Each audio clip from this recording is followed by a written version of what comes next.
Hi everyone, I'm Marcy Fortnow from Engaging Play, and today I'm going to share with you 5 tips for managing meetings with your now virtual team.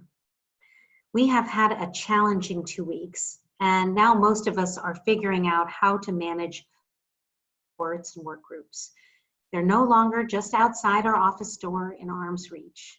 They're not in a place where you could just stop by their desks. You can't call the group of individuals into your office for a meeting. You can't gather into the conference room for a face-to-face. And even when conducting regularly scheduled meetings, like your morning meeting or your daily meeting, your weekly meeting, your monthly meeting, your quarterly, it's in question. And you might not be sure about when to have meetings, how often, or where to have them. And I'm about to share with you 5 tips for making sure your meetings are effective and engaging in our new virtual environment, and why not paying attention to these seemingly simple details will create a negative work environment pretty quickly. Okay, let's jump in. In the last week, you moved your employees home, and this has been a very fast transition for many of you. Just a little over a week ago, I was in Atlanta facilitating a client retreat for 2 days. And when we completed on Thursday afternoon, the president told everyone to go home and not to return to the office. Some people didn't have laptops. Many had items that they would need in the office. Several had never worked remotely before. There were a few, especially the sales team, who were always working remotely. But as we know now, their world has been severely altered too. Kids are home. Clients and partners are now home. Everyone's reality is altered. CEOs, presidents, managers, and team leaders are now worried about keeping in touch with their people and continuing to engage reports and having teams connect and collaborate and having them be productive from a kitchen table is what we're all trying to figure out.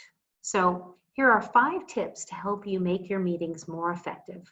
And I think of these like 5 fingers of your hand, and you need all 5 to have your hand work at its best.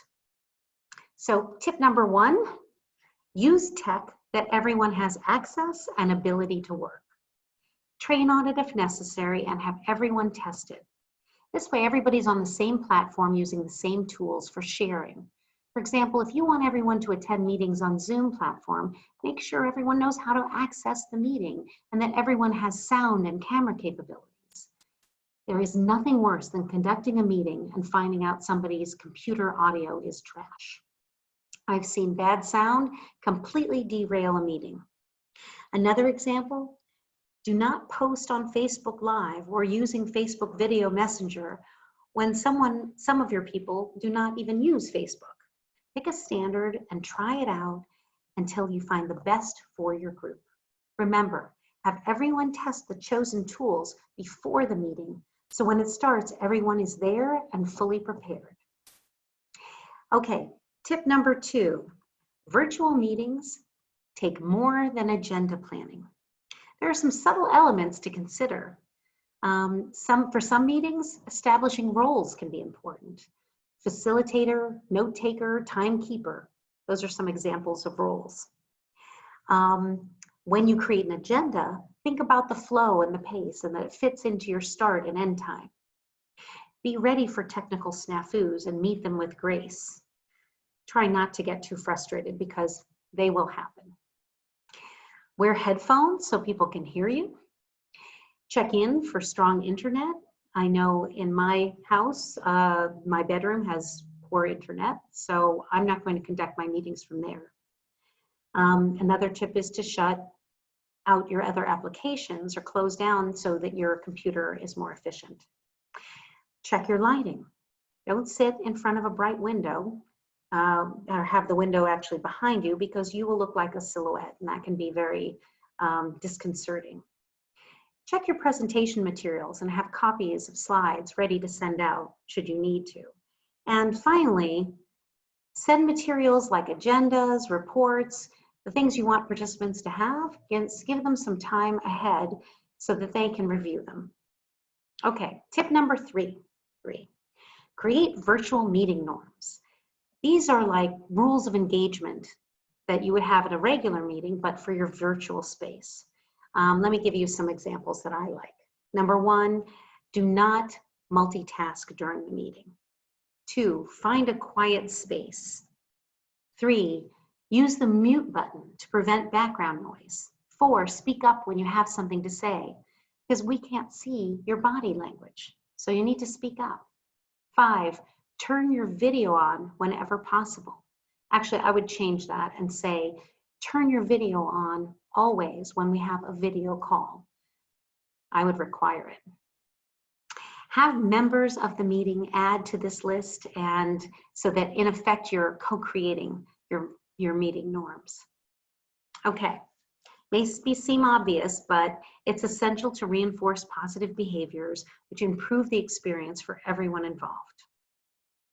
All right, tip number 4, use facilitation techniques for virtual participation, like having a calling order, or using collaboration techniques like brainstorming, voting, feedback.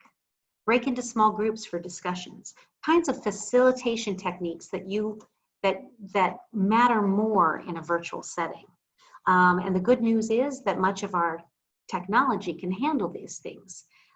For virtual meetings, there's Zoom, that's what I'm recording on now, Google Hangouts, FaceTime, GoToMeeting, Slack, ReadyTalk, those are all virtual meeting platforms. For brainstorming and other collaboration techniques, where you might use sticky notes and flip charts, you can now use tools like stormboarding.com, and I found mural.co. There's a whole list of these.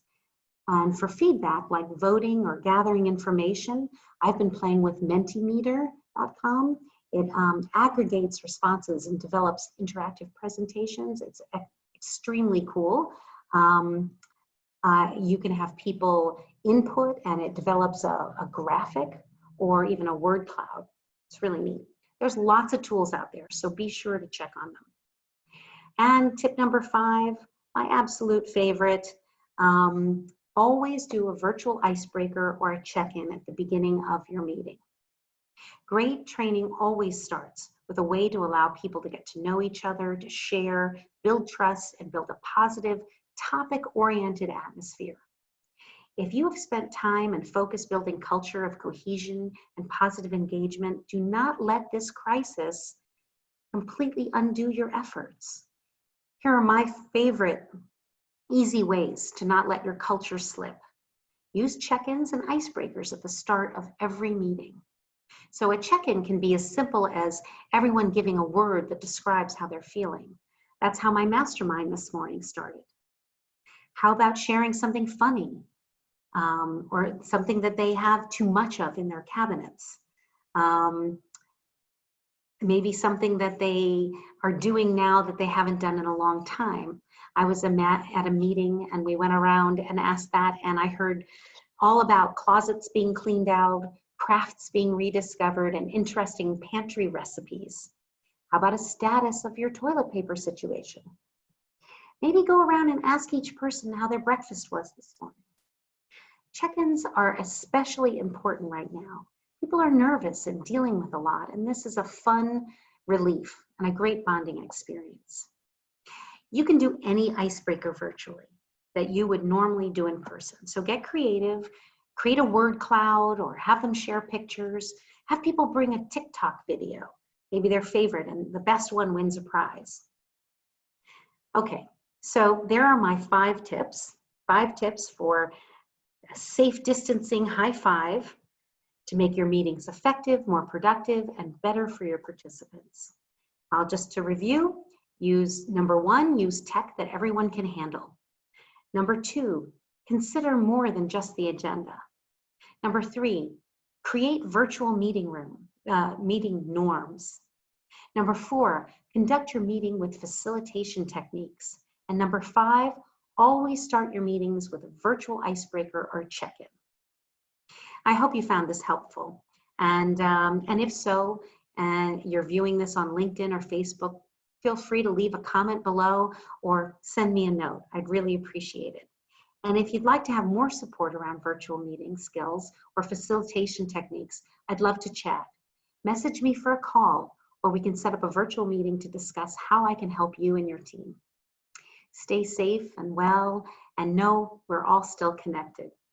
Thanks so much, and I'll see you all soon.